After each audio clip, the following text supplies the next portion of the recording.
What's up, guys? Gun here. In this video, we're going to do things a little bit different than the usual NFL format that we've been accustomed to throughout the first 5 weeks of the NFL season. Those of you that know me long term over the last couple of years know that um, those short videos haven't really been what we usually do. Usually, we do full on slate breakdown videos, especially for NBA, where we do daily breakdowns of the NBA slates, or I used to do the baseball breakdowns. Haven't done one for NFL, and I don't think like I can commit long term to doing it this season. I've had a couple of requests by long term supporters that have said that they miss that for NFL. But this week we had time. Usually I ain't got time, but I got time today.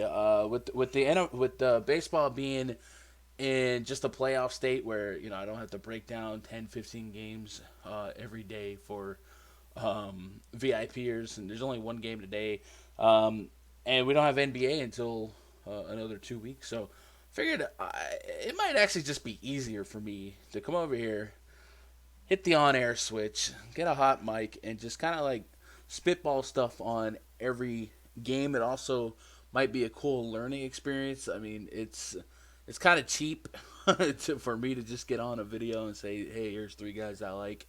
So in this video, I figure I can knock a couple of birds out with one stone, giving you guys some plays that I like, but also going game by game and just kind of discussing thought process and research process.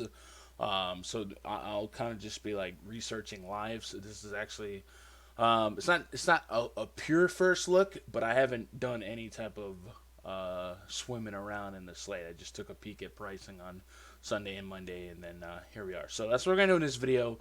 Kind of rambling. Before we get into the video, gotta let you know that RunDFS.com has an insane, just insane sale, right? 50% off the NBA typical passes, right? So if we go to the VIP passes tab at RunDFS.com, week pass $15, 2 week pass $30, month pass $50.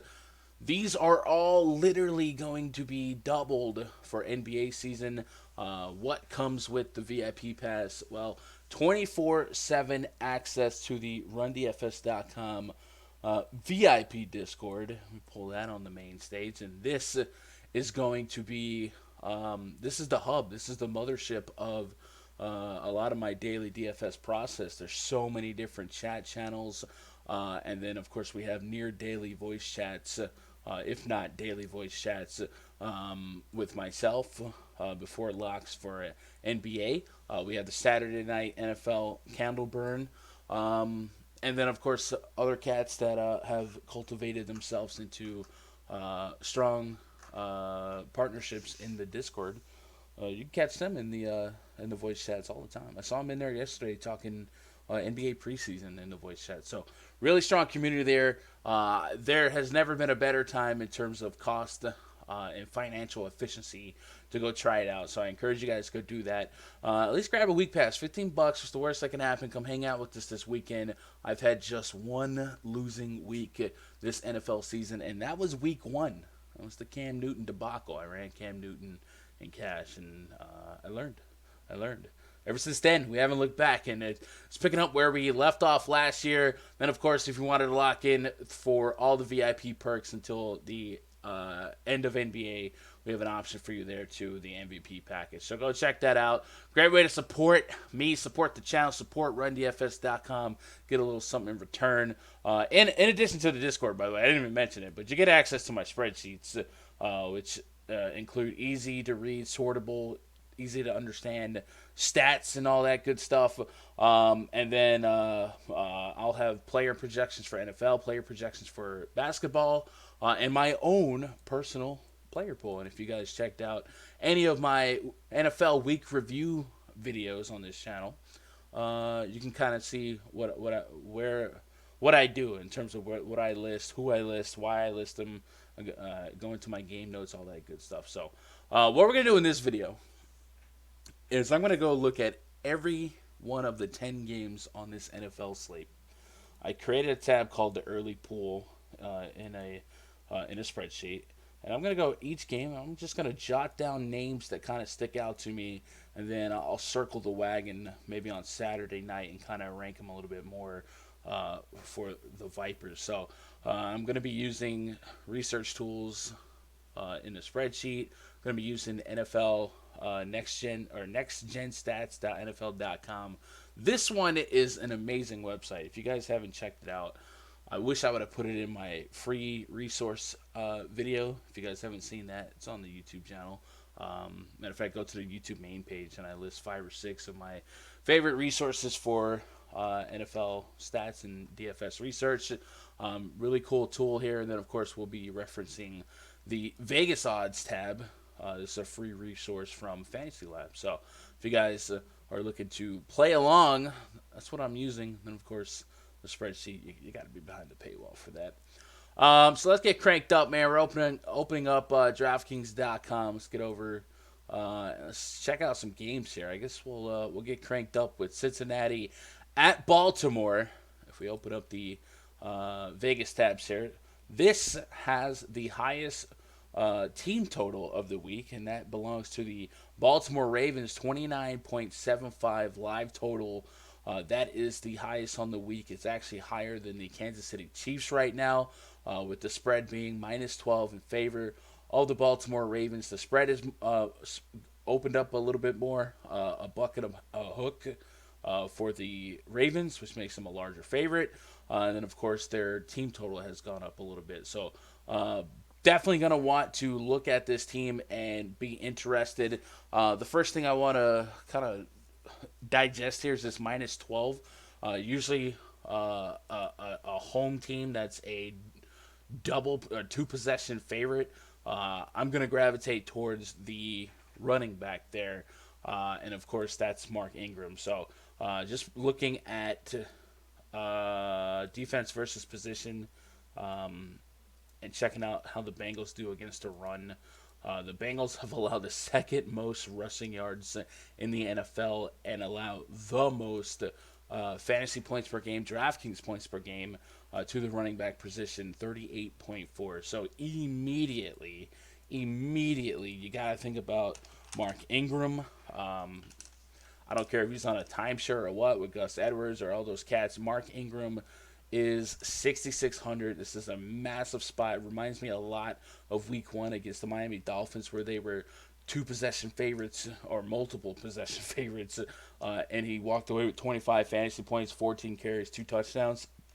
The thing I want to remind you guys about that Dolphins game is it wasn't necessarily the game script that we kind of imagined, where the Ravens would just get up and run the ball. They blew up the scoreboard. They scored 59 points. I mean, they fake punted. They were out there to run plays and score some points. So I also think you can look at the other Ravens players, but Mark Ingram stands out as my favorite. So I'm going to go to my early pool. I'm going to list Mark Ingram at the top here. If we look at Mark Ingram in the rushing stats category, I'm going to clear this and I'm going to put Baltimore, and we're going to go percentage of teams' red zone attempts. Mark Ingram has 38% of the team's red zone attempts, with Lamar Jackson at 23.8%. Now, Gus Edwards is getting the rock down there, so it is a little bit of a concern, but I do think there's enough food for Mark Ingram at 6K, or in the 6K range, to be a fantastic play. So I like him a lot. And then Lamar Jackson, man, he's getting a big chunk of those red zone rushing attempts too. He's 6,900. Last week wasn't his greatest performance. Matter of fact, it might have been his worst performance. Definitely his worst fantasy performance of the season. But we can bounce right on back at 6,900 and go get 25 plus fantasy points here. You get that rushing floor from him. Hasn't gone for less than 40 yards since week 1, and we talked about how week 1 was just a complete blowout. So 6,900, Lamar Jackson definitely in my pool here. And then if we had to handcuff him to receivers, Marquise Brown is still a guy that I've been chasing the last couple weeks. He's got a Q tag on him. He didn't practice yesterday, but he still leads the team I believe, in target share and air yard share. Let me double check that. Total air yards for the Baltimore Ravens. Oh yeah, Marquise Brown tops their list. So if I really, really, really wanted to run after some Marquise, I could do it. Again, you look at Week 1. It was a super efficient performance overall in Week 1 because I think Lamar Jackson threw the ball like 20 times. Uh, 20 times. So I mean that type of stuff maybe in terms of sustainability is a little anomalaic. But certainly, if I had to target some pass catchers, Marquise Brown would be at the top of the list. And then I would keep an eye on Mark Andrews. Now, I can tell you straight off the bat here, Andrews with this Q tag on his foot.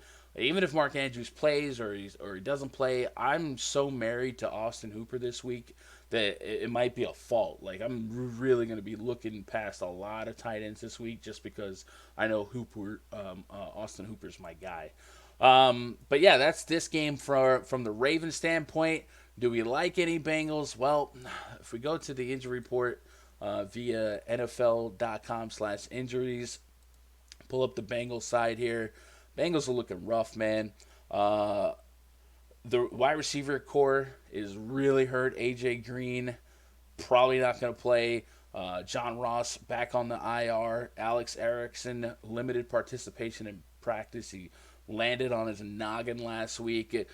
We saw the inefficiencies and the inabilities of Andy Dalton to play football for 3 quarters against the Arizona Cardinals. Kind of garbage timed his way into not the worst fantasy day. Tyler Boyd was basically the only guy that really, really, really showed up from a tournament standpoint. It's basically going to be Boyd and Auden Tate again.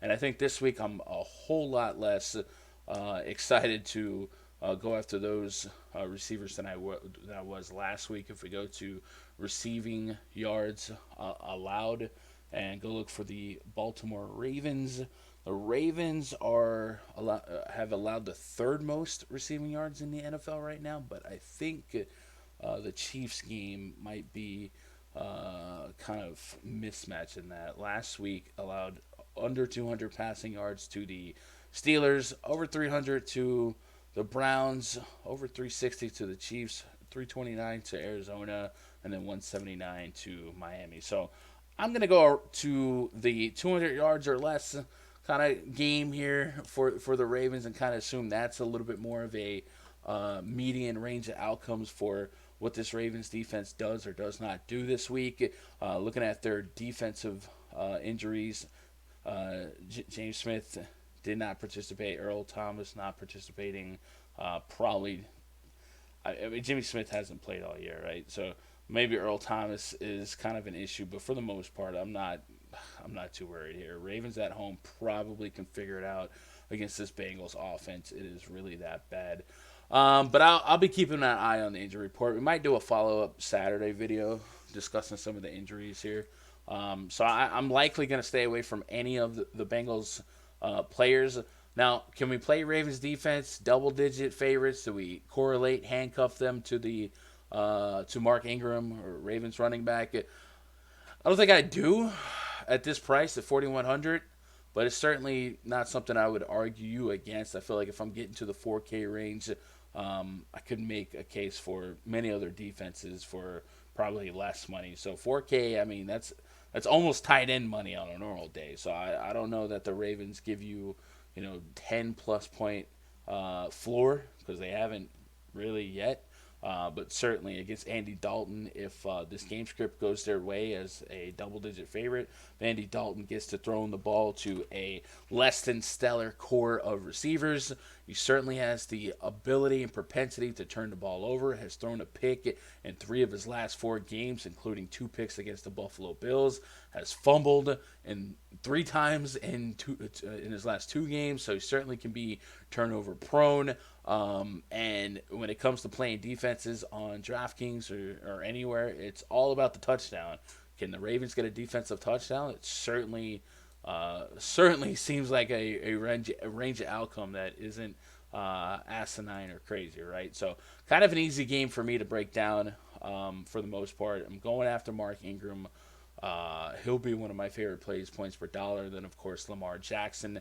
I probably won't go that crazy with Marquise Brown or Mark Andrews, but I certainly I get it in lines that I did have Lamar Jackson. I might handcuff him to one of those cats. Just from a pass catching correlation standpoint, depending on how that injury report shakes out over the weekend.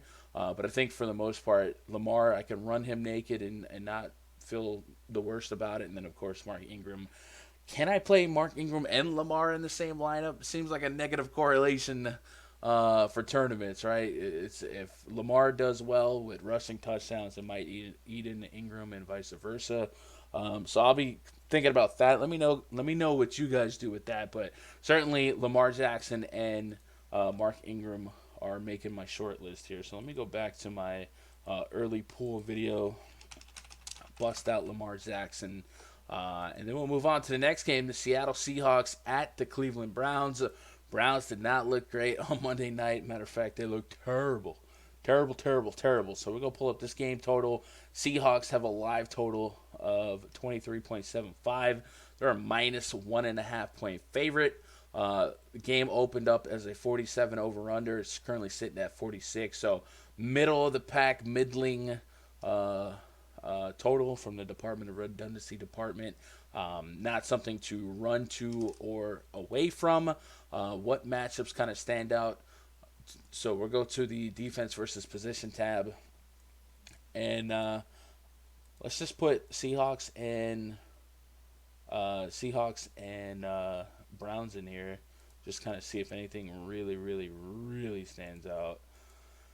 From a defensive standpoint, nothing really crazy from a points per game standpoint to the quarterback position, to the running back position. Browns are allowing 26.3 DraftKings points per game to the position. We did see what Matt Breida was able to accomplish on Monday night. Receiving cores are doing well against both teams. Tight ends not so much. Maybe we take a couple stabs on some receivers here.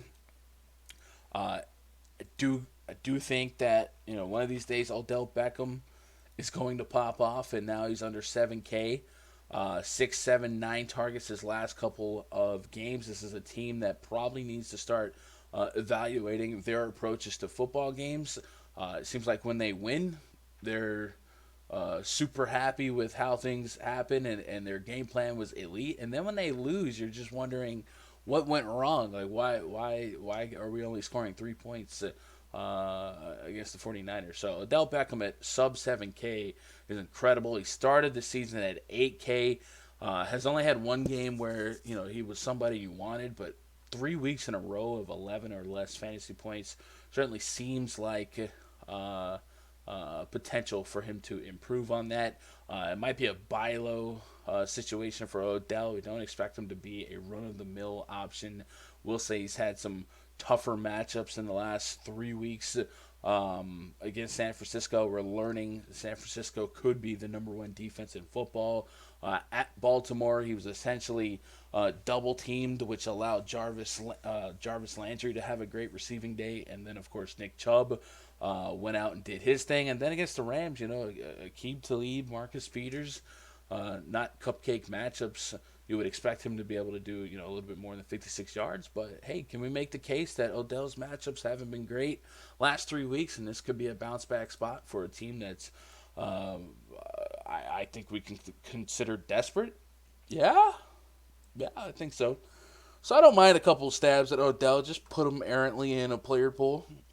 If he fell into some lineups, maybe not running to him, right? I don't think I'm going to make Baker Mayfield a prioritized quarterback. He's 5,500, but it might be one of those spots where Odell just makes the pool, and I don't have to go crazy with anyone else here.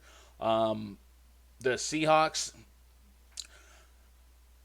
Russell Wilson might go lower owned this week based on a couple of high-profile games. Houston at KC is a game we're all in love with. And then, of course, Atlanta at Arizona. Those two games are going to soak up a lot of my love and affection. And then, of course, the field. Russell Wilson is a guy with, a high ceiling. In 3 of his last 4 games, he's given you 28 or more fantasy points, even against tough road matchups, even just tough matchups on the road. Week 2 at Pittsburgh, 28 fantasy points. So sometimes it feels like the tougher the matchup, the better Russell Wilson plays. On the road here at Cleveland, Cleveland does get a short week, but generally, um, Russell Wilson is a big part of his team's success or lack thereof. 4 passing touchdowns last week, extremely high efficiency rate from a fantasy point standpoint, right? Throwing under 300 yards, 17 completions, but got 4 touchdowns out of the deal. Did get you 30 yards rushing on the ground. We know that the rushing touchdown is in his back pocket. 2 touchdowns against the Saints. So maybe he becomes a guy that we keep in the pool for tournaments. Don't necessarily feel like we have to handcuff him to anybody, but Tyler Lockett still lurks, and then of course DK Metcalf. None of those guys really excite me in the long run, but they certainly make a lot of sense for Russell Wilson handcuffs, right? Metcalf, of course, hasn't seen more than 6 targets in the last 3 weeks. Big bodied boy, red zone target. I think Lockett's your possession receiver, but for the most part, I think Wilson is one of those guys you couldn't run naked. So I don't think I'm going to do much with this game, man. I don't want to shortchange you guys on the process here, but this definitely doesn't seem like a spot where I'm going nuts to play a lot of players. You could look at the running back situation here. Chris Carson maybe versus Nick Chubb. Chubb 7,300. The volume should be there. The carries will be there. His targets have kind of fluctuated, but we have seen pass catching running backs do well against Seattle. If we go to the where's the running back section here? Right here. If we go to receiving yards allowed, Seahawks have allowed the sixth most receiving yards to opposing running backs. Includes guys like Kamara, David Johnson, stuff like that. But it is at least an avenue of success for opposing running backs. Again, not that we rely on Nick Chubb to be a pass catcher, but week 3 against the Rams, 7 targets. Pepper a few in there. He has only had 1 slate breaking performance, and really only 1 performance over 20 fantasy points that we would accept at 7,300. Just an idea. And kind of the same with Chris Carson at 6K. I think I'm going Mark Ingram at this area 9 out of 10 times. But he has put up 20 plus fantasy points in 3 of his 5 games thus far. So maybe you look at those 2 guys, but I think most of my interest or exposure to this game will just kind of be one-off guys in my player pool, and I think that's going to be guys like Odell Beckham, maybe Jarvis Landry at 5,200. Targets for him 6'10", 9'7" his last couple games, but I think these are low percentage drops that we're running a full range of outcomes, running this game 100 times. From the information that we have on both teams thus far, I don't think anyone on a linear scale is going to go nuts more often than not. I think Russell Wilson's kind of your best bet to be a tournament guy in terms of how often in the range of outcomes he gets you close to 30. But man, sub 7K for Odell Beckham, man. I'm not gonna lie, that's super tempting. It really is super tempting for a team that should be desperate and playing desperate styles of football. Browns injury report. Anything to speak of? Odell full participant. Rashad Higgins full participant. In their corner situation, Denzel Ward, Andreas Williams, limited. If they can get their secondary to look a little bit better this week, they have been dealing with a lot of injuries. Greedy Williams, Denzel Ward, guys like that. This Browns defense is better than what we saw on Monday night, or at least I believe it is. And if that secondary can get back to where it needs to be, then I don't think they'll be getting bopped like the Niners did on Monday. But like I said, Russell Wilson tends to show up in tougher matchups. It really does. The Seahawks injury report looks pretty clean for the most part. Let's move on to the next game. Saints at the Jaguars. Pull up the Vegas total for this one. Saints, of course, are coming off a tournament-winning week. If you had Teddy Bridgewater and Michael Thomas. Jaguars implied live total 22.5. They are 1 point favorites. Looked like it was a straight up 50-50 when it opened. And now the home team Jaguars are the 1 point, kind of home field advantage favorite. Total's 44. So again, a situation where the process is not going to make you run to this game just because of the run total.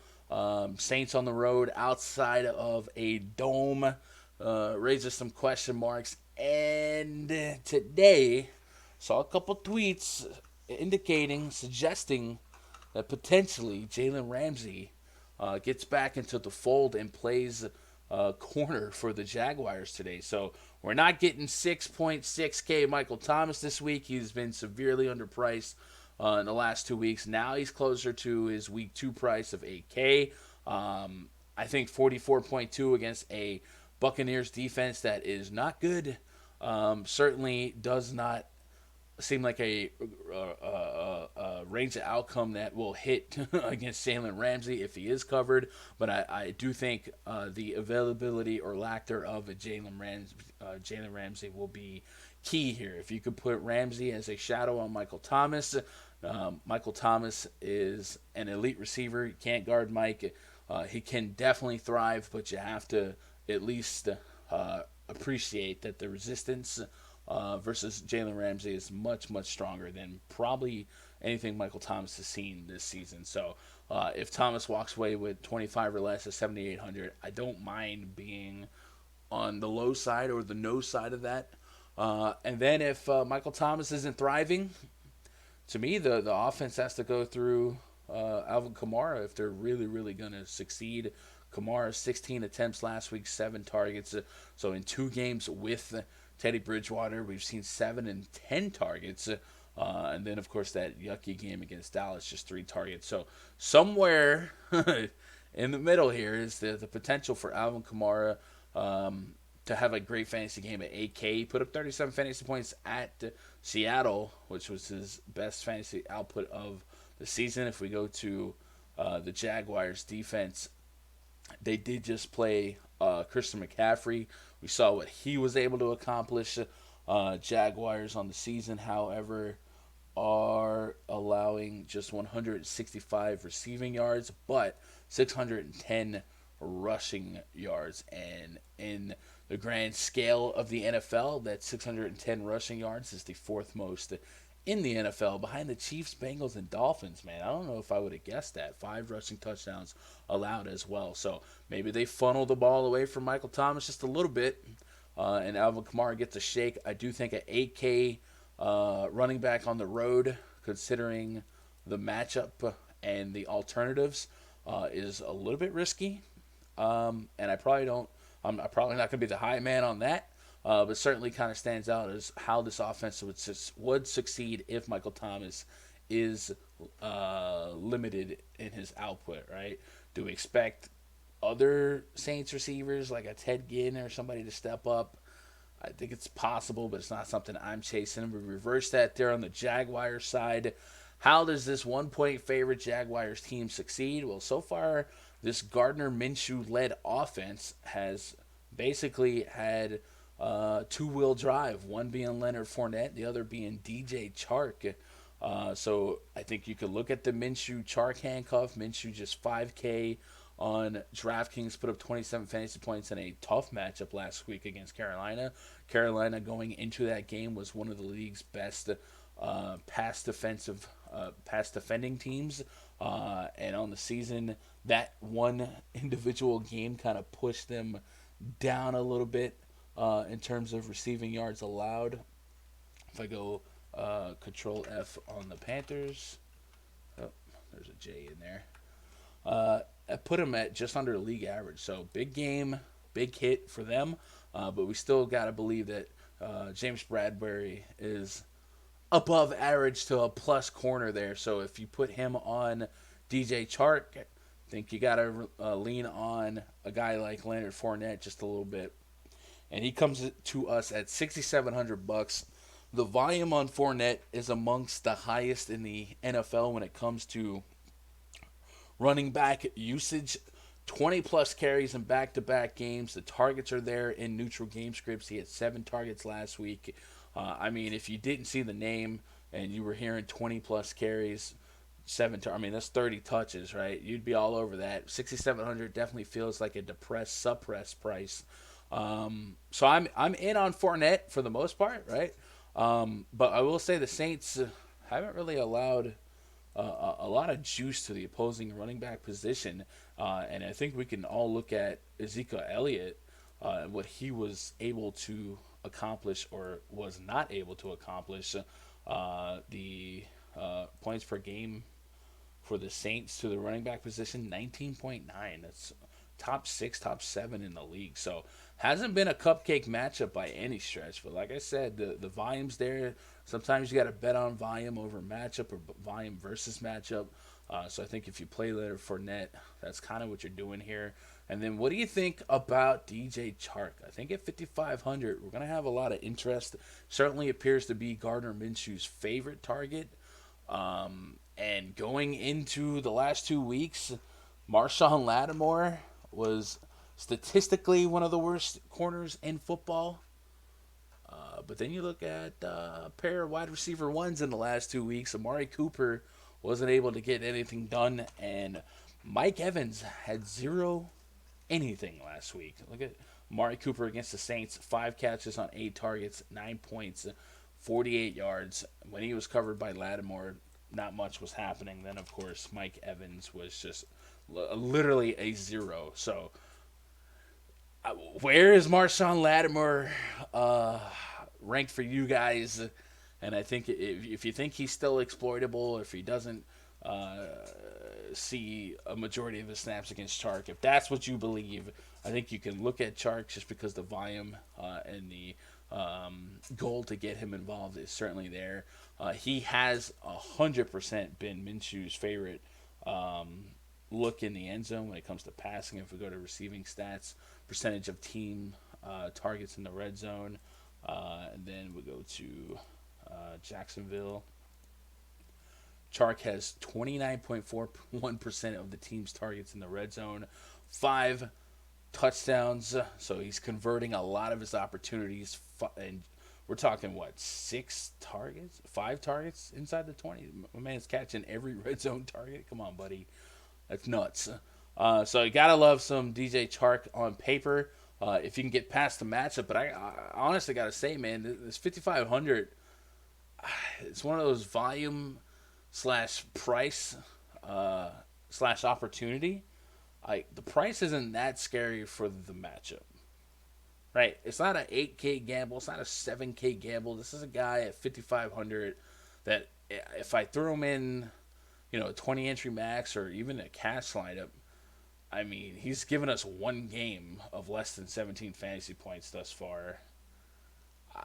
I'd almost take that type of floor at 55, So Chark certainly makes the player pool. So I think we're going to go to the early pool here. We're going to put DJ Chark in the wide receiver column and kind of circle back Saturday night, kind of see if any bits and pieces of news will shake us on or off of him. Nothing else from this game really kind of stands out. Like Gardner Minshew, I'm curious with him, and I think just because Chark is in my pool, I might throw Minshew in there just as a positive correlation here. Like I said, I'm going to be one of the suckers that are really keyed in on the Falcons, Cardinals, and the Texans, Chiefs. I'm just gonna love those spots. But I do think 5K for Minshew really gives us some room for happiness. I mean, the man's gone down in price after a strong game against Carolina, and I think every game that Minshew plays is just more experience and more confidence being built. He has a 9-to-1 touchdown to interception ratio, and I mean, he had a 59% completion rate last week. Still walked away with 27 fantasy points. That's actually kind of amazing. And a little bit of rushing, man. He's got some rushing in there. 5K? Yeah, let's add old Gardner Minshew in the old player pool, all right? Let's do it. Do it now. He does kind of look like Ben Stiller there. Are we going to chase Teddy Bridgewater or Michael Thomas? Probably not. I think Tampa Bay is going to be one of the better matchups for all quarterbacks going forward. It's what they were last year. More things change, the more they stay the same. So, just out of curiosity, take a peek at the injury report for the Saints and Jags, see if anything pops up. Nothing crazy here. Like I said, Jalen Ramsey, I think he'll be the catalyst of what happens in that game. But according to what we've read on Twitter today, apparently Shad Khan, owner of the Jaguars, had a heart to heart with Jalen Ramsey. He doesn't want to trade him. He wants to keep him. And he seems to be confident that Ramsey's going to play. So a lot could change between now, Thursday morning, and Sunday morning. So Saturday night, maybe circle back on the injury report and kind of see the status of Ramsey, because I certainly think that's a massive key to the Jaguars' success in this game. Let's move on to the next game here. How about the Texans at the Chiefs? This is one of my favorite games.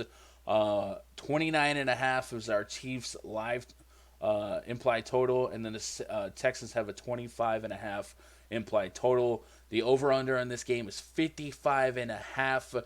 Now, it did go down half a point maybe after the Chiefs' inability to put up points on the Colts on Sunday night was a factor in that. I don't know, but I am on this one like white on rice, bro. I love this game.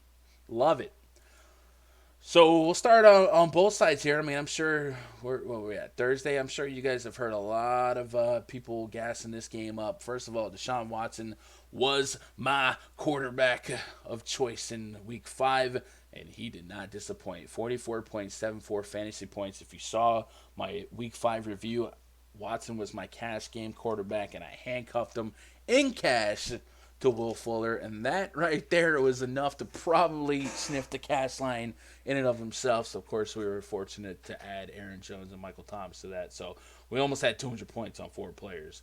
I'm going to run it back here with Deshaun Watson, man. This seems like one of the hardest failure spots in the NFL for Watson, just from a standpoint of the man can run the football.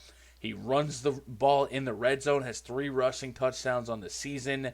He throws the ball with a high efficiency. He had 5 touchdowns last week.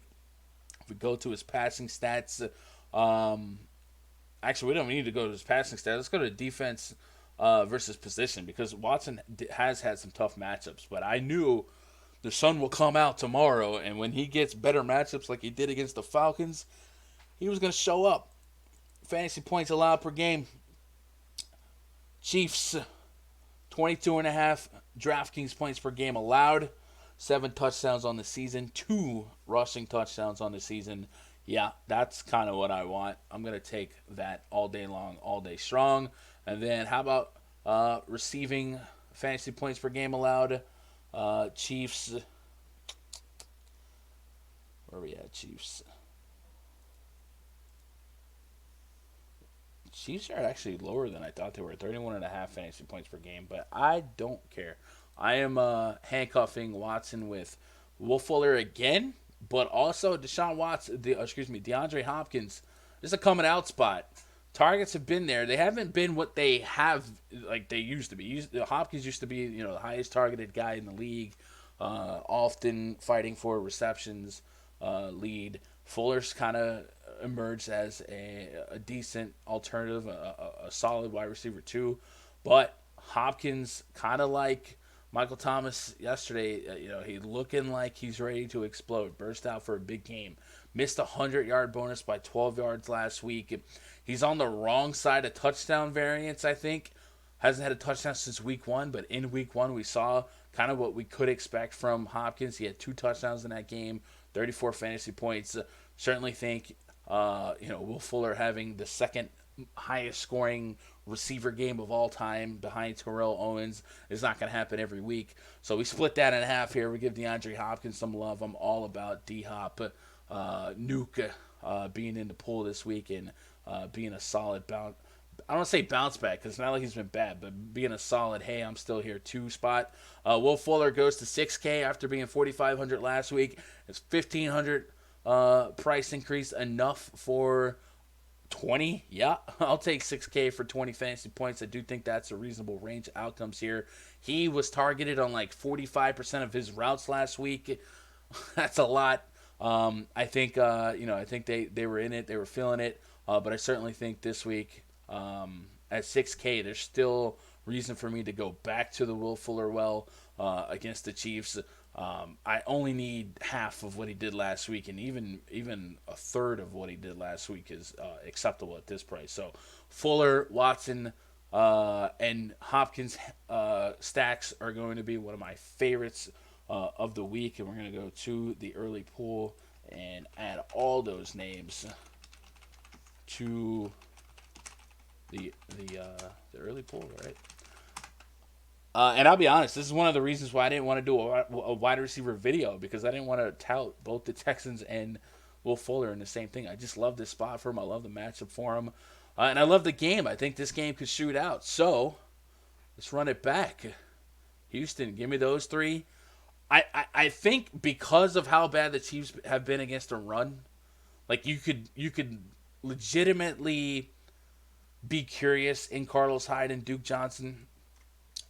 I think because of them being kind of split the way they are, well, they're not really that split, but because of it being at worst a committee, I'm a little less excited. But hey, 21 carries last week for Carlos Hyde, had a receiving touchdown. Matchup isn't the, or excuse me, had a rushing touchdown. What did I say? Receiving, had a rushing touchdown. Matchup is plus. It really is. The Chiefs' run defense is the worst in football right now. So maybe Carlos Hyde at 4,400 can make the player pool. Like, I guess I'll put him in the bottom. I really wish they used Duke Johnson more, man. Duke Johnson's efficiency is nuts. His elusiveness, his just overall efficiency is 4,100, and they just don't use him. Look at this: 6 yards per carry, 9 attempts last week, 9 yards per carry against Carolina. 11 yards per reception. I mean, this guy, like, I would be exploiting defenses with Duke Johnson, but Texans aren't doing it, and I guess they don't need to. But I wish Duke Johnson was somebody I could trust more often. But hey, Carlos Hyde, we'll throw him in the pool. We will. Let's do it. Who we run it back with, man? We can run it back with everyone. Patrick Mahomes has a total of one touchdown in the last 2 weeks. That is something that I didn't even know was possible. But how crazy is it that Patrick Mahomes has one touchdown in the last 2 weeks and still has over 20 fantasy points in both of those games? That's nuts. That's actually bonkers. 300 plus passing yards in those games. So 7,500. If he gets back on the right side of touchdown variance, get 2 or 3 touchdowns here, these 21s become 35s easily. So, Mahomes, we'll run it back with Mahomes. I do think you're still kind of paying a high premium for him. Obviously, Deshaun Watson makes me feel a little bit more warm and fuzzy at a point per dollar standpoint. But if you're getting those 30, 35s out of Mahomes with the right handcuff, you're not going to feel terrible. I do think this receiving core becomes kind of a landmine situation. Tyreek Hill should be back this week. It seems like all indications are that he's coming back this week. He was a limited participant in practice yesterday. Did not do any contact drills last week, but Reed is optimistic that Tyreek will practice in full at some point later this week. If that happens, Hill will have a good shot to play Sunday at the Texans. So this is going to be one of the big players to watch Saturday night on the injury report. If he could play, I mean, Tyreek Hill is always an option. We only saw very few snaps of him against the Jacksonville Jaguars, but we know that he has slate breaking upside, and he could take the top off of any defense, and he's certainly a big-time explosion weapon for Patrick Mahomes. So if Mahomes is already having great lackluster games at 300 yards passing, he can come right back, establish some short routes and maybe even the run a little bit, and then break one off to Tyreek Hill. Those 80-yard bombs could be back. Past that, Sammy Watkins, a little banged up, man. What we saw Sunday night, Byron Pringle, 9 targets as the wide receiver 1 route runner, 25 fantasy points. Sammy Watkins left the game early with a hamstring, and Pringle came in and made a lot of showdown players tilt. Obviously, if Tyreek's back, we're not going to get Pringle running those routes. But 3,500 for him if Watkins is out. Does Pringle still present himself as a value option at 3,500? Maybe. We've also seen Demarcus Robinson and Miko Hardman both have great games. Demarcus Robinson, of course, in week 2, 38 fantasy points when everyone thought, that was a Watkins run it back week. And then, of course, Hardman has been a solid option, has 2 touchdowns on the season, 18 and 16 in week 2 and week 3. So I do think the wide receiver core becomes a game of roulette. The most constant, I think, that we can bank on for a floor is going to be Travis Kelce. And I think Kelce has a lot of people down on him from a fantasy standpoint because he hasn't had one of those true slate-breaking performances, and the site hasn't really given us a break because of this output. But, this is a guy I think that's on the wrong side of touchdown regression himself. The receiving yards are there. If we go to receiving yards, I'm going to show you guys this. And we go to just the tight end position, and we go to receiving yards gained. Travis Kelce leads the league by far. 439 receiving yards, 28 receptions. The routes that he's running, he's getting 22.5% of his team's red zone targets. The touchdowns will be coming, I think. I think they have to. So $7K for him. I'll definitely handcuff him to Mahomes as probably my favorite floor option, and just because I think they're coming. Now, again, Austin Hooper is in the mega spot of the century this week, and he's going to be my highest owned tight end. So, maybe the buy low in terms of ownership here for Travis Kelce isn't what maybe we would want for, the if we want to be on Kelce before everyone else is. But we'll put him in a pool, and we'll have some lineups with him correlated, handcuffed to Patrick Mahomes. We'll put Patrick Mahomes in the pool as well. I'm going to hold off on putting any of the Chiefs receivers in my early pool just based on some news on Tyreek Hill this weekend. If Tyreek Hill does play, he's not just a home run type of guy like we can think about him being from, 2 years ago. Last year we did see a high volume of targets to him. So I do think if he's back in full, Mahomes will get him involved. And I'm interested. The Texans defensively, if we go to defense versus position, have allowed the 6th most receiving yards in football, 967, so almost 1,000. Not that it really matters. I would say for the most part the Chiefs are matchup proof for their offense, but of course the Colts did what the Colts did. 6 receiving touchdowns on the season, and then when it comes to tight end defense, 151 yards receiving to the tight end position, which is really good defensively. But I would say that I guess other than Austin Hooper, that they really haven't faced anyone. And I think if you look back to last season, they were much less efficient against the tight end position. Now it could be a personnel improvement, coaching improvement situation, but Hooper did get 50 yards receiving last week. If he gets a touchdown, on his 13 fantasy points, that's a 20 bomb. I think I'm willing to still believe that it's a situation where the Texans haven't faced a lot of high usage tight ends, right? Looking at their report, I guess Greg Olsen didn't do much in that game, but the Chargers don't have a high usage tight end. Jacksonville doesn't.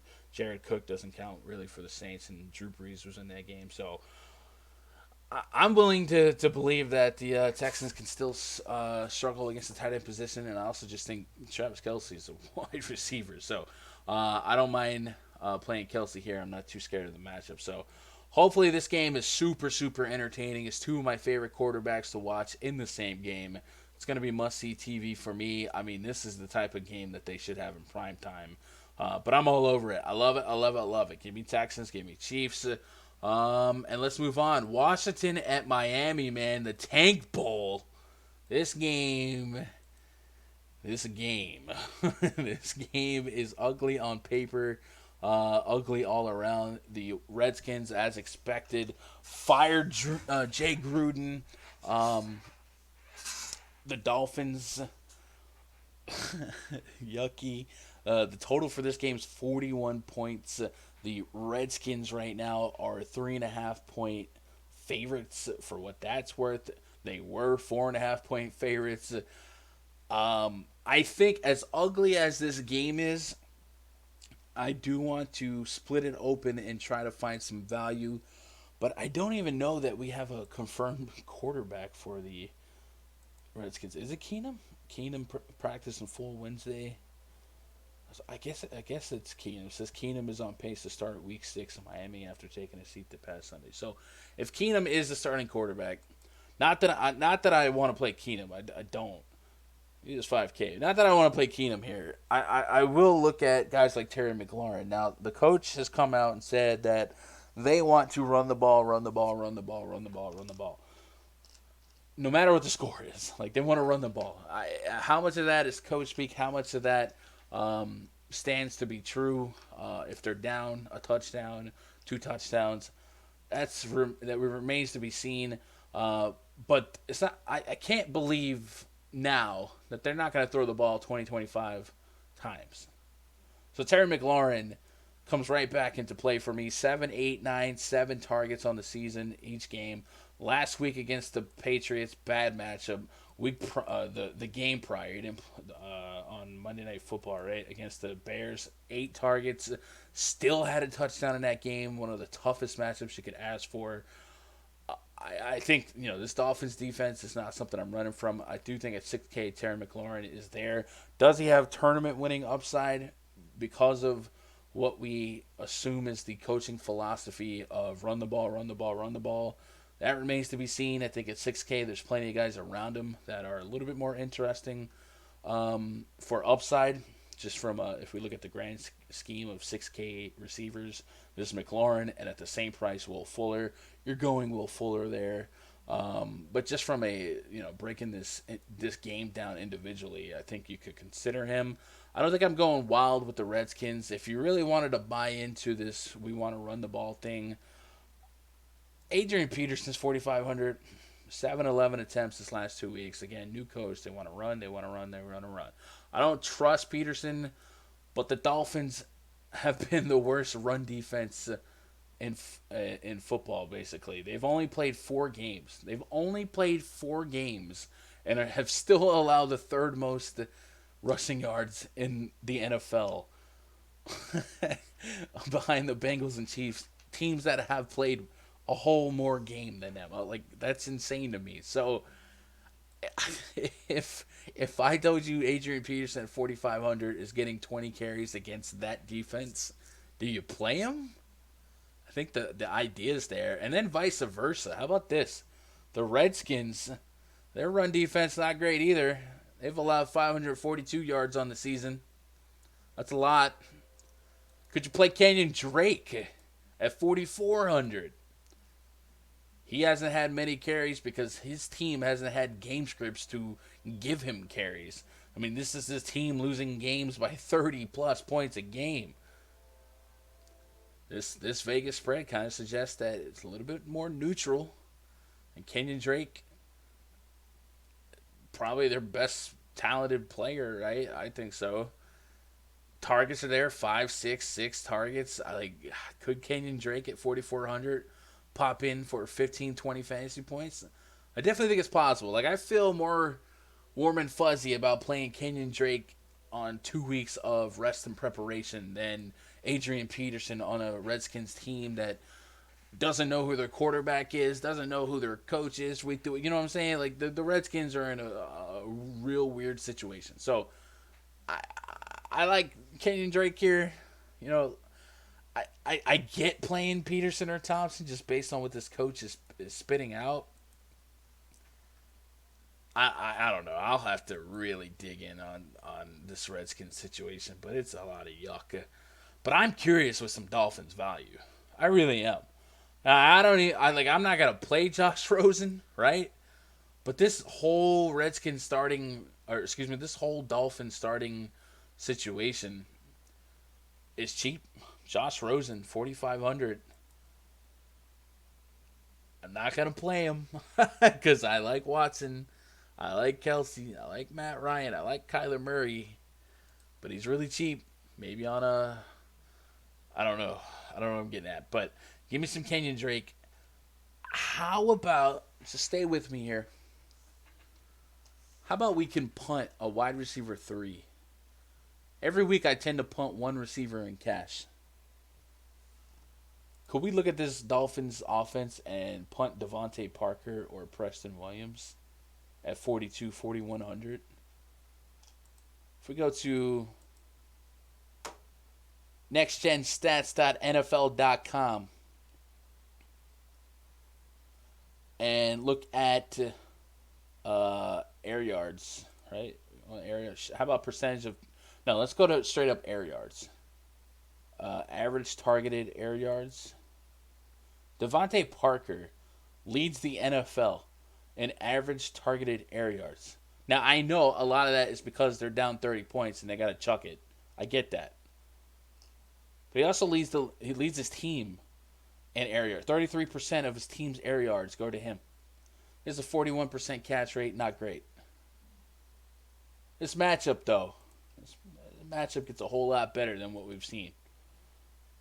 Dallas's corners decent. New England top defense. Baltimore week 1 fully prepped. Different quarterback. Chargers defense decent. He even walked away with a touchdown there. I think you can make a case for Devontae Parker as a wide receiver 3 punt fill-in for large field tournaments or even like a wide receiver. I'm okay with punting wide receiver 3 in cash, and I think Devontae Parker makes a case. And then Preston Williams, 7 and 12 targets this past 2 weeks. Josh Rosen definitely looking at him. If we can PPR him to double-digit points, and he's scored double-digit fantasy points in 3 of his 4 games thus far, I'm not opposed to him. If Josh Norman plays, if we go look at their injury report, cornerback situation, Josh Norman full participant in practice. So if Josh Norman plays and lines up against Devontae Parker more than not, and opens up Preston Williams, hey man. And I'm not even that scared of Norman this season. Norman hasn't been shutting people down, but we kind of feel like he'll come back to the mean eventually, kind of like Marshawn Lattimore did, right? Redskins giving up 855 yards receiving on the season. Top 10 allowed, 9 touchdowns. I'm just saying, I don't mind looking at these Dolphins for some value in tournaments. If I need salary to go get a Mahomes and Kelsey handcuff, that's a $14,000 handcuff. Can I get away with I definitely think the range of outcomes for one of Parker or Preston Williams to give us 15 to 20 fantasy points is better than most people think. That's all I'm saying. Am I crazy? If I'm crazy, let me know. If I'm crazy, let me know in the comments below. So let's go put Devontae Parker, Preston Williams in the columns here. And then we'll even put Kenyon Drake over here. So Dolphins coming off a bye. I get it. They don't want to win, right? They're tanking. Both teams are tanking. Let's just punt the ball on second down. I don't know. I don't know. I don't think I'm going to put Terry McLaurin in my pool yet. Maybe if I'm running 100, 150 lines, maybe. But at 6K, you're going Will Fuller. You're just going Will Fuller. There's no, that's not even a coin flip. So I just don't think the price is going to allow me to love them. Let's move on.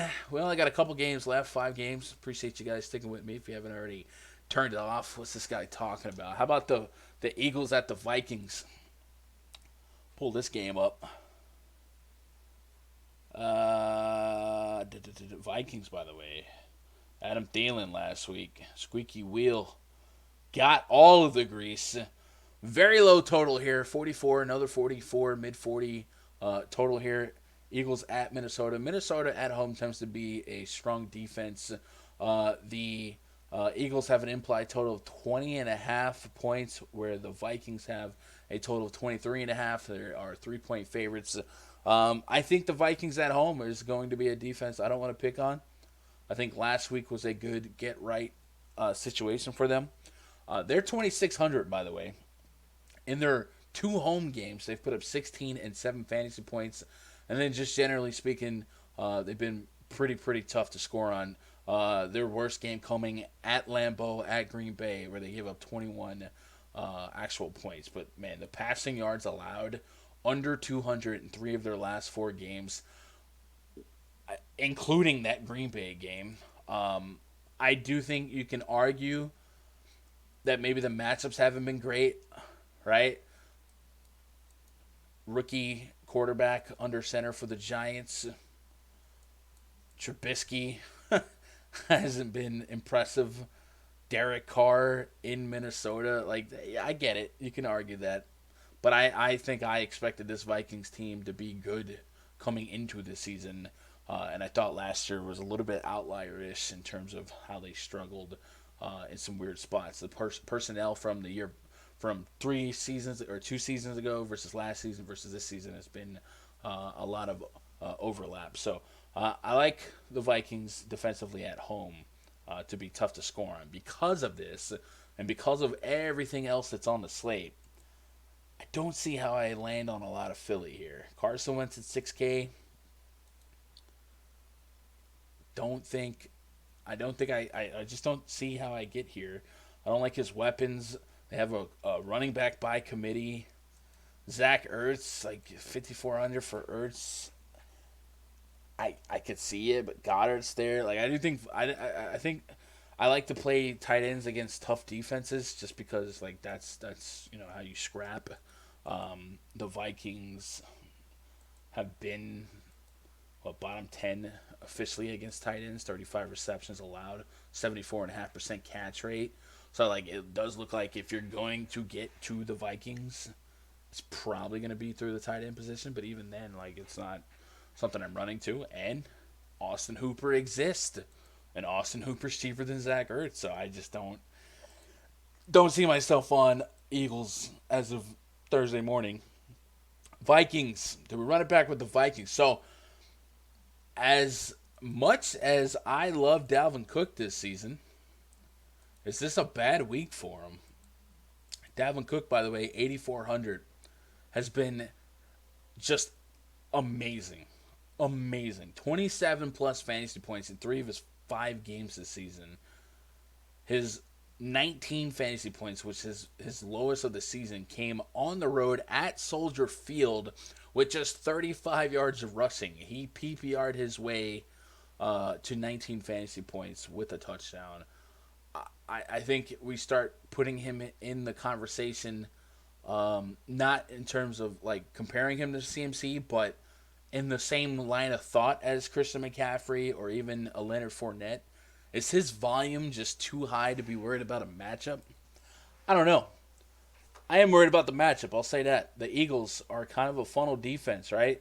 They really are good against the run and not so good against the pass. Eagles have allowed the fewest rushing yards in the NFL this season, just 2 rushing touchdowns, 232 yards receiving to opposing running back, 77.5% catch rate there. So we could see a range of outcomes where or Dalvin Cook has to PPR his way into a solid fantasy day because running it against them seems easier said than done.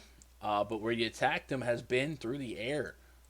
Eagles have allowed the 5th most points per game from DraftKings to opposing wideouts. Can we follow up an Adam Thielen game, or is this the Stephon Diggs game? 5,900 for Diggs. Last week saw just 4 targets. Diggs, while Thielen has been the outspoken squeaky wheel, Diggs has been a guy that reportedly has been throwing hissy fits, missing practice because he's unhappy. Last week, the game script didn't call for throwing the ball a whole lot. In week 4, where they trailed against Chicago, he got 7 targets over 100 yards. If this is a neutral game, which the Vikings haven't had a whole lot of, I think 7 targets isn't a crazy range of outcome here. I do want to check something. NFL, how about NFL defense stats 2019? Just going to go to Google real quick, see if we can see something about these Eagles. NFL, ESPN. Let's go defense.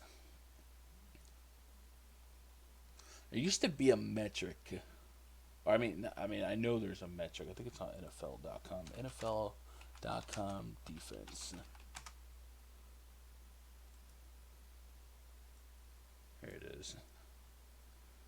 Total defense. Let's look at complete list. And then receiving go.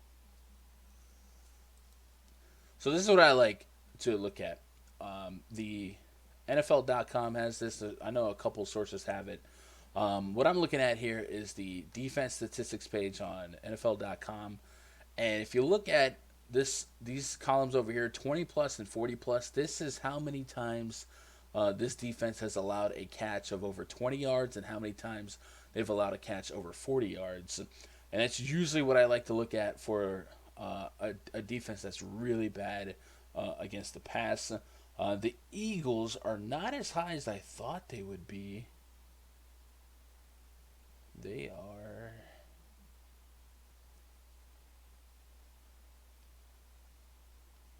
Man, they're way down here. 20th. So, have only allowed 9, or excuse me, have only allowed 15 passes over 20 yards, but 5 passes over 40 yards, which that is tied for 5th most in the NFL. So, could we see Stephon Diggs break one? That's kind of what we've known him to do in the past, is just kind of be that burner that goes deep.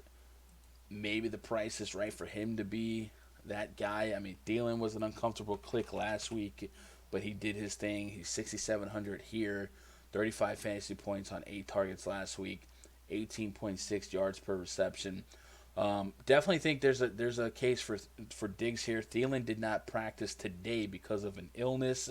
Usually, if a guy's sick on Thursday, he manages to be fine on Saturday. But certainly think Diggs is worth a look. So if this Eagles defense can slow Dalvin Cook down and force Kirk Cousins to have to throw it a little bit more, yeah, I don't mind some Cooks. In that same breath, you can make a case for Eagles defense, but I don't like to play road defenses if I can help it.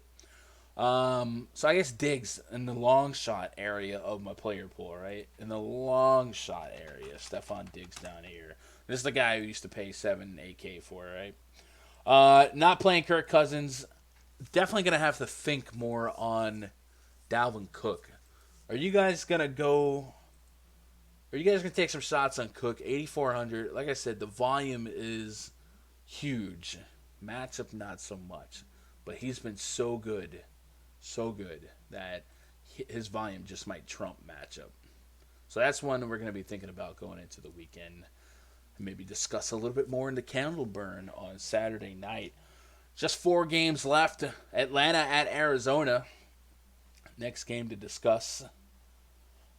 This one tied with the Chiefs and Texans for favorite game of the week in terms of game stack ability. 26.75 is your implied total for the Atlanta Falcons. They are a 2.5 point favorite here at Arizona. The total 51 points. So both teams implied to score a lot. The Cardinals 24 and a quarter themselves. Starting with the Falcons side, first of all, Austin Hooper could be the greatest lock in the history of locks. Lockety lock, lock, lock. Holy cow, Austin Hooper might be a lock. 9-11, 7 targets his last 3 weeks. He has been a really, really high rapport hookup to Matt Ryan this season. Just 2 touchdowns and still one of our highest scoring tight ends on the season. 5K for him here that's fine. I will gladly play him at 5K. The Arizona Cardinals have allowed the most fantasy points per game to the tight end position. 461 yards receiving, 6 touchdowns on a 78% catch rate to the tight end position. Yes, please. Austin Hooper. Hanging with Mr. Hooper, who's been the cover boy of the last 2 tight end videos we've done. 21.74% of his team's red zone targets this season. That's 5 attempts inside the 20. The routes that Hooper runs is extremely high. Do I have a routes run tab? I don't think I have that set up yet. But he runs a whole lot of routes. A whole lot of routes. He's basically a receiver. So Austin Hooper is going to be my favorite. Maybe even play on the slate, but definitely my favorite tight end play. Because of that, we're going to add Matt Ryan while we're here, and then of course Julio Jones and Calvin Ridley to the equation as well. Talking about Julio and Calvin, Julio's kind of got that Odell syndrome going on right now. Maybe not quite as bad, but you haven't seen him break a slate yet. Well, I guess you have week 2 and week 3. He's got a Q tag on him. He always has a Q tag on him. Didn't practice Wednesday due to a hip injury. If you guys have been playing football for more than a week, you know Julio Jones always has questionable tags on him. 9 targets his last 3 weeks. The last couple of weeks, I think, were just bad luck, bad variance, bad whatever. I think we can bounce back here. We know that the Arizona Cardinals are going to keep the games high in pace. Cardinals are going to throw the ball a lot too. They throw the ball the 4th most in the NFL. The Falcons throw the ball the most in the NFL. So this should be a pretty fast-paced, high opportunity of pass attempts for Matt Ryan, which in turn makes more attempts for targets. That makes no sense. More targets out there for guys like Julio, really for everyone in the game. More possessions, more points, right? More fantasy points at least. So I don't think you need me to tell you that Julio Jones at 8K could be just fine. Calvin Ridley as well, I think at 5,700 is a good spot for him to emerge as a solid play. 9 and 6 targets his last 2 weeks, 10 targets in week 2. So in right matchups, Matt Ryan seems to have no problem looking his way. He has 3 touchdowns on the season, and I think Julio's on a 2-week touchdown drought. So they're both fine options. Sanu's not someone I often get to, but 4,500, he's certainly been giving you a solid floor, double-digit fantasy points in all but one game. Could this be your wide receiver 3 in cash? I think it definitely could. If we're willing to look at, if I'm willing to talk about Preston Williams and Devontae Parker, certainly don't think looking at a high floor option like Sanu in this matchup is a bad take either. Devontae Freeman, I'm still waiting for his big day. He's 5,800. Check this out. Defensive versus position, points allowed per game. Cardinals, where we at? Cardinals are right about league average in fantasy points allowed. Or no, that's wide receiver. Heller. 20.1 DraftKings points per game allowed, which is actually way better than I thought. But they have allowed a lot of rushing yards. Matter of fact, they've allowed 521, which would be competing for top 10. They just haven't allowed a lot of rushing touchdowns, but they are allowing a 90% catch rate to opposing running backs. It's only on 20 target sample size. Targets have kind of creeped up there for Devontae Freeman, man. 5-9 his last 2 weeks, 18 fantasy points. This dude's a touchdown away. He had a touchdown last week. He's about a touchdown away in some of these games from being a massive play at 5,800. So we up the pace here against the Cardinals. Again, there's more possessions, more food on the table for everyone. Last week was a 32-53 shootout. I don't know that this game kind of matches an 80-point total, but hey, it's not a bad curtain call opportunity in terms of possession. So I don't mind some deep tournament shots on Freeman. This guy was one of the best fantasy plays in the league just a few seasons ago when he didn't have to split with Tevin Coleman, and I think the potential's still there. I don't think he's the same player that he once was, but he can be the same player once that he ever was, and this is certainly a matchup that I don't mind going to. On the Arizona Cardinals side, David Johnson is the story to watch, I think, in this matchup. Last week, we loved him against the Cincinnati Bengals. Turns out he was a little injured, a little banged up, and they actually went to Chase Edmonds a little bit. So David Johnson got 17 carries, and just 5 targets, so 22 touches, 18 fantasy points. If that's your worst case scenario, you'll take it. But like I said, he was dealing with a back injury that day. Chase Edmonds, if you kind of look at what he did in that Bengals game, 68 rushing yards, and then also had 3 receptions. So, man, could a couple of these have gone to David Johnson? Well, the week prior, he had no targets, and he only had 6 carries. So, definitely a potential possibility there. And David Johnson didn't participate in practice. I mean, this could be one of those value spots you can't look away from. Sounds like he was still kind of working out and kind of stretching out. According to the blurb from DraftKings, David Johnson was contained to working out on a side field per Scott Bordeaux of the Athletic. Cardinals are keeping close tabs on Johnson, who racked up 20 touches. Blah blah blah blah.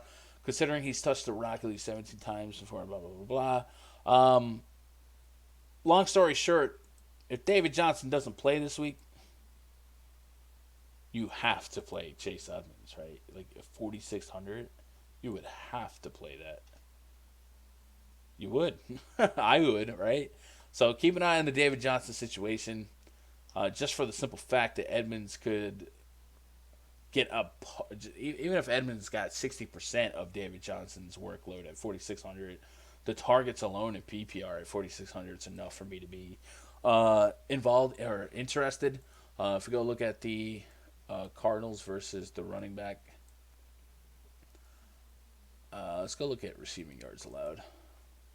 Did I say Cardinals? I meant Falcons. Falcons, Control F, Falcons. Falcons have allowed 525 yards rushing to the running back position, which is below league average. Haven't been torched to pass catching running backs like we historically known them to be. Last year, they were our favorite defense to target for pass catching running backs. But in that same breath, how many pass catching running backs have they faced? Houston doesn't really use Duke Johnson the way they should. Tennessee, no. Indy, no. Philly, no. Minnesota, no. I mean, Dalvin Cook maybe, but it's not like their matchups have been paved in high usage pass catching running back. So it could be an anomaly, could be an outlier, could be a coincidence. But Chase Edmonds could be an outstanding value play if David Johnson doesn't play. If David Johnson doesn't play, Kyler Murray, even if he does play, Kyler Murray becomes one of my favorite plays on the week anyway.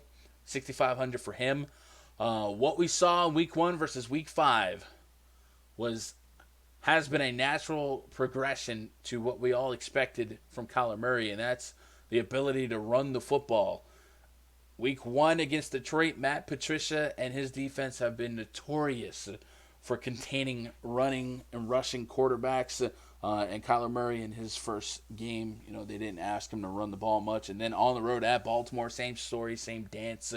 And then we started seeing a little bit more of the college Kyler Murray. 69 rushing yards against the Panthers, 27 against the Seahawks, and then last week, 10 rushing attempts, 93 rushing yards. He has a rushing touchdown in the past 2 weeks. This is a dimension of Murray's game that I expect him to continue to cultivate and grow into, to be one of the more versatile passers in the NFL.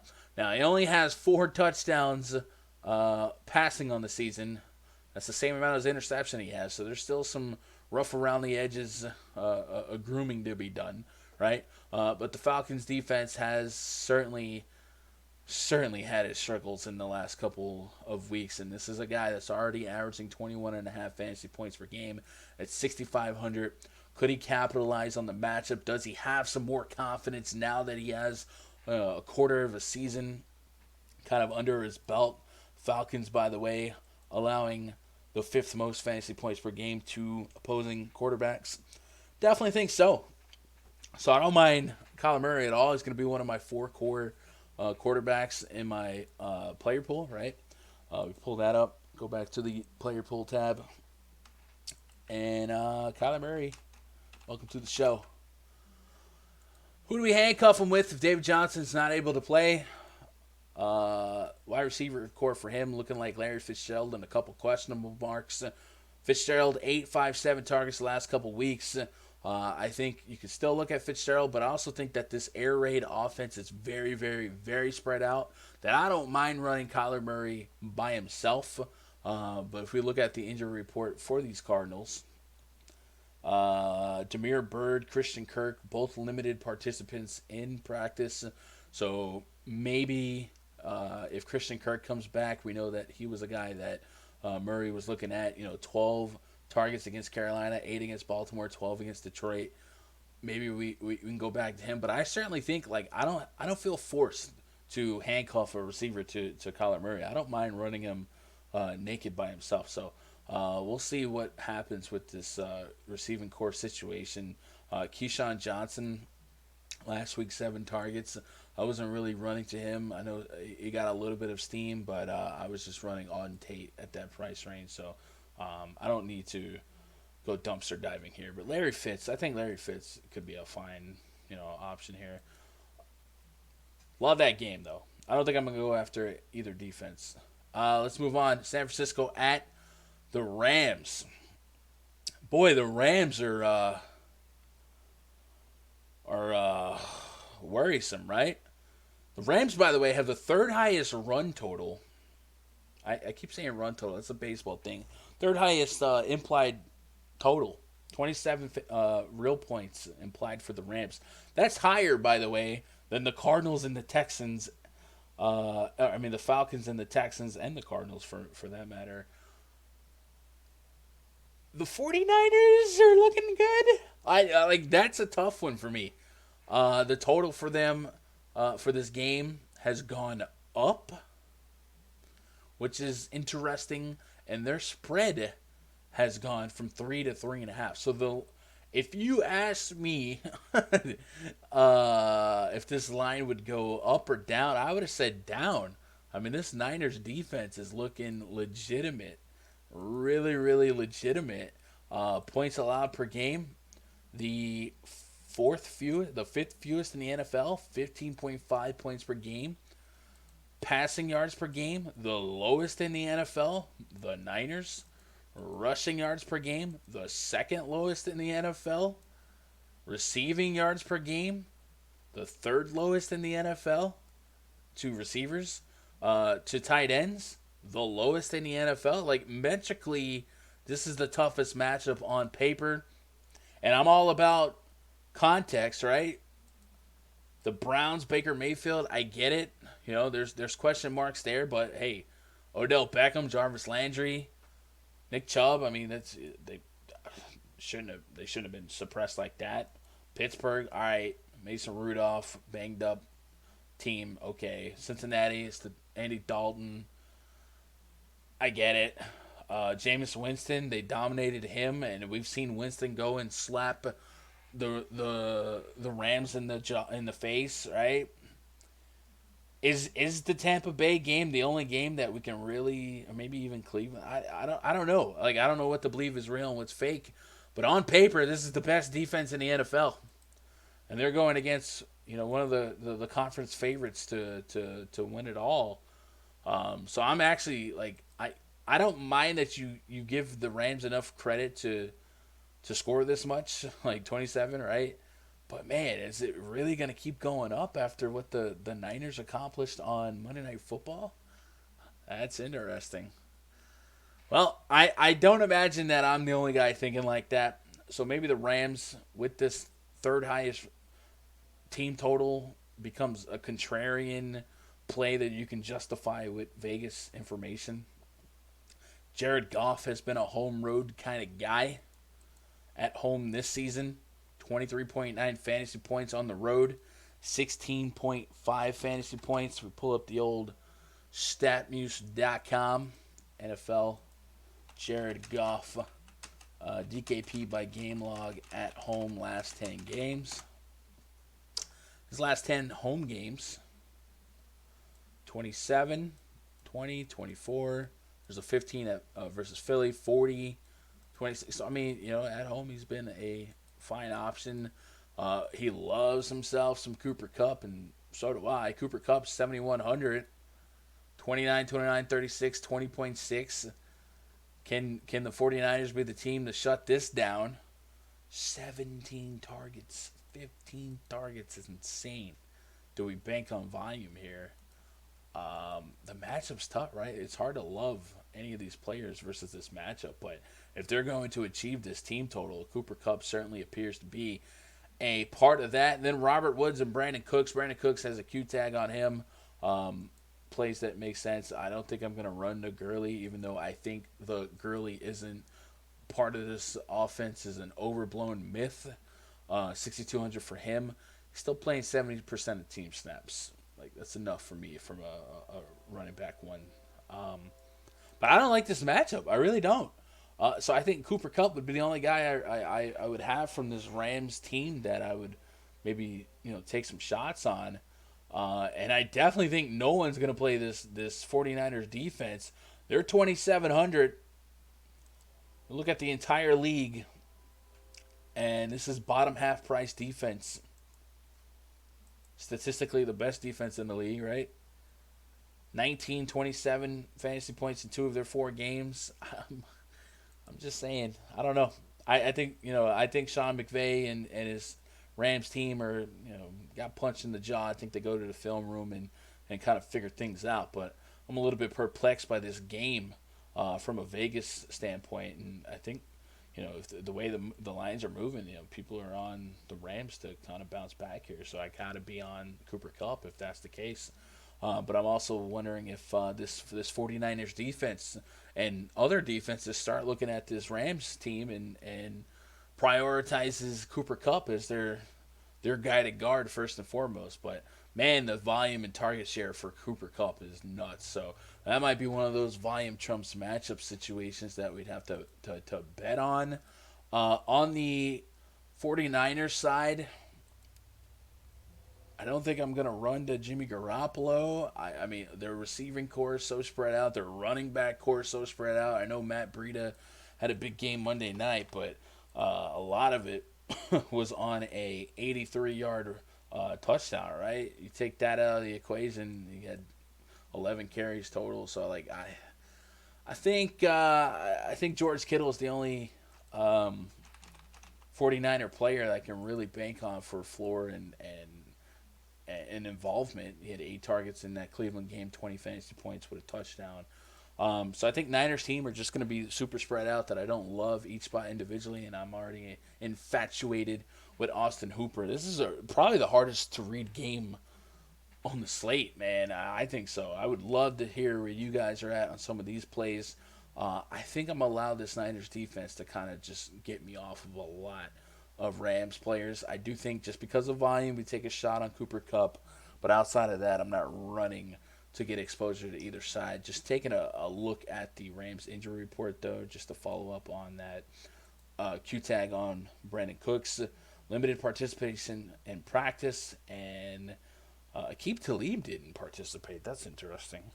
Todd Gurley didn't participate. So if Gurley was a DNP and so was Talib, we'll definitely check back Saturday night on those two.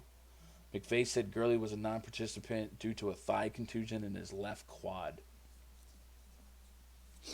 If he misses, I think that's going to draw a lot of interest in like Malcolm Brown.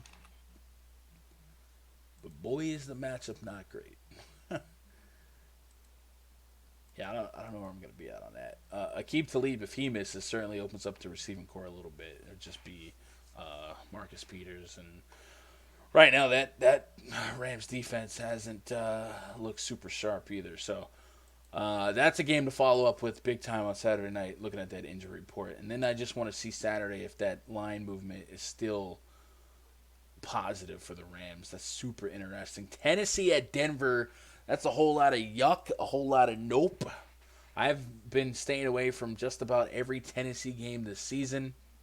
Looking at their team total, 19.25 is their team total. The total for this game is at 41. I got nothing here, but just for the sake of research, defenses versus. Actually, I'll tell you what. Let's just literally just put the Titans and Broncos in here just to see if there's any gaping holes of redness, right? There's a little bit of red on the running back situation, but it's only on attempts. And I guess 560 rushing yards allowed, 5 touchdowns. Are we running to play Derrick Henry on this slate? 6,100? I'm probably not. But here's a guy who's getting volume in PPR formats. We'd like to see a little bit more involvement for him in the pass game. That's just not happening. Probably won't happen. But 20 plus carries against a Denver defense that has on paper allowed a lot of rushing yards and rushing touchdowns is at least interesting. I don't think I get there. Receiving points, man, the Broncos have been one of the toughest defenses against the pass, especially in terms of fantasy points allowed. Kind of the same against tight ends here. Titans have a lot of touchdowns to opposing tight ends. 4 touchdowns on the season, 5 games. Maybe you consider Noah Fant. I punted him in a few lineups last week. Only had 1 target. Prior to that, though, 4-3-4. This is a guy that's playing something like 70% of snaps. So eventually it might lead to a strong day, but I think we're just reaching at straws here, man. This is one of the lowest totals.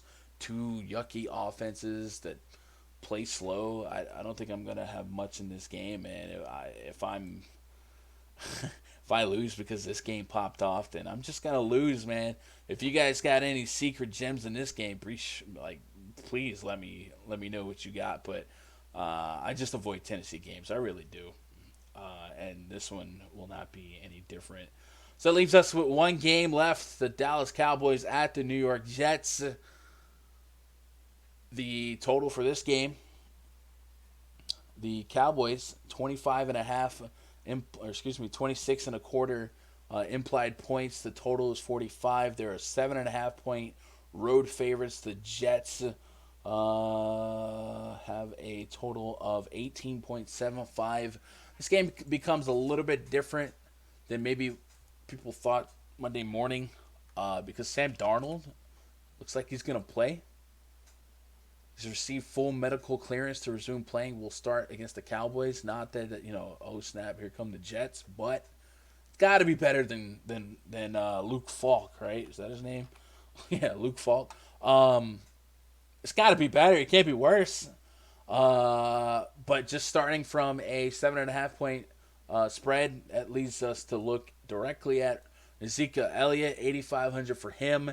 He has yet to smash for us in tournaments, despite volume. Last week, 4 targets, 12 carries in a game that looks a lot closer than what it really was. I mean, there was 3 quarters of Green Bay playing football and 1 quarter of the Cowboys catching up.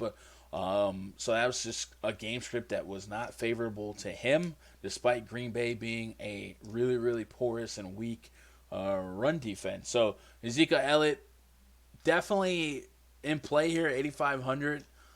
I think the field's going to be low on him just because he hasn't produced for fantasy. But the volume should be there. The game script should be much more favorable here. And if they need it to happen, they can use them in the pass game. The Jets defensively, there's a couple things I want to talk about. First of all, let's go look at where the Jets are in terms of rushing yards allowed. The Jets have been plus in rushing yards here. 297 rushing yards allowed, which is one of the best marks in the NFL. If we sort that from fewest to most, that's the 5th best mark, 5th best rushing yards allowed, 4 touchdowns. The reason I mention that is because the Jets defense is $1,500 on DraftKings. I don't think we've ever seen I don't think we've seen defenses below 2K outside of last week, and they might have toyed with that in the past with teams against the Chiefs. But we have 3 defenses under 3K on DraftKings, and the Jets being 1,500 with as high variance of a position that defense is for DFS. 1,500 for a top run D getting their quarterback back is interesting. It just is. 19 points allowed to the Eagles. 30 points allowed to Tom Brady and company. Hey, we'll allow that, especially at Foxborough, coming off a short week where you lost your quarterback or lost your backup quarterback. I'm not saying the Jets to be 3K or 25. I don't know what I'm saying here, but I don't think the Jets to be 1,500. The Cowboys offense, and again, I don't want to put myself on an island where I'm defending the Jets and their defense. But this Cowboys offense against not the Giants, against not the Redskins, against not the Miami Dolphins, have put up 10 points and 24 points in what could argue as catch-up garbage time. Are we 1,500? 1,500? I don't know, man. I don't know, man. I think I will have some Jets defense here. Getting Sam Darnold back, I think that it definitely helps the offense a little bit. Le'Veon Bell, by the way, really, really cheap, 6,400. Getting Darnold back, maybe Darnold at least put some respect on his receivers. You can get Robbie Anderson back in the mix. Jamison Crowder, by the way, you might forgot about this, but NFL Week 1, Jamison Crowder, 17 targets. Then lost his quarterback. He's 4K.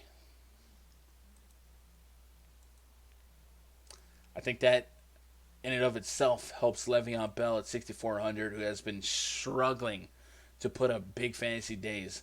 15.8 last week, 10 against New England. Again, anything on the road at New England, I don't even care. Like, that game doesn't even exist. And we've already talked about the Eagles being pretty much the best run defense in football, 236 yards allowed. What did Aaron Jones do last week? He went all the way off, right? Is this Le'Veon Bell's breakout week, 6,400? Do we correlate a Le'Veon Bell and Jets defense in our lineups, man? Y'all better stop me. Please, somebody stop me, because I'm going to do it. 9 targets for Bell. If we look at week 1, 9 targets against Buffalo. Buffalo's a good defense, y'all. 3.5 yards per carry, but he muscled his way in. I definitely think Sam Darnold's an upgrade on anything that they've had the last couple weeks. I'm down for some Le'Veon and Jets D correlations. That's gonna open up a lot of salary for plucking guys from the Chiefs and Texans, from the Cardinals and Falcons. It just is. I'm in. And then Robbie Anderson and Jamison Crowder. I'm gonna open those guys up in my pool. Absolutely. 4K. I think this Dallas secondary is way better than people think. But hey, this is a dome team. This is a Texas team going on the road outside in MetLife. Temperature is going to be a little bit different than what it is in Arlington. So Robbie Anderson, week 1, had 7 targets. Tough defense against the Buffalo Bills. I guess we can fire up some stat use, right? Just to be curious. Robbie Anderson, DKP by game log with Sam Darnold last 10 games. See what we got here. We got 5-5, 32, 22, 17. New England on the road at Foxborough. We've already talked about that. Those games don't even count to me. And then Buffalo week 1. Buffalo's a good defense. I definitely think range of outcomes for Robbie Anderson to pay off 4K is there. So give him to me 100%. Not 100%, but you know what I'm saying? We'll play some Robbie Anderson this week. We'll play some Jamison Crowder, and I would definitely play some Lev Bell. I'm not going to sign up to play Sam Darnold at 5,100. You can if you want to, but I think I'm going to really force in the Watsons and the Murrays and the Ryans and stuff like that. So we'll go to the old player pool. Let's add Robbie Anderson, Jamison Crowder. How about some Le'Veon Bell? I haven't really loaded this thing up with running backs yet. And then defense. Jets defense, man. I'm not against it. I'm really not against it. 1,500. All right. This is just names that we've written down. Obviously, I have to add to each position, but just picking some names that I've liked out loud. If I go Ingram and Bell, Jets defense. Ingram, so all games. Ingram, Bell, Jets, 5,900 per. I already know I'm going to be all over some Austin Hooper. Put that in there. That's giving me 6,100 per. There's a plethora of 4K wide receivers I think we can talk about today. If we're talking about ceiling guys, I definitely think Robbie Anderson has a ceiling at 4K that we should appreciate.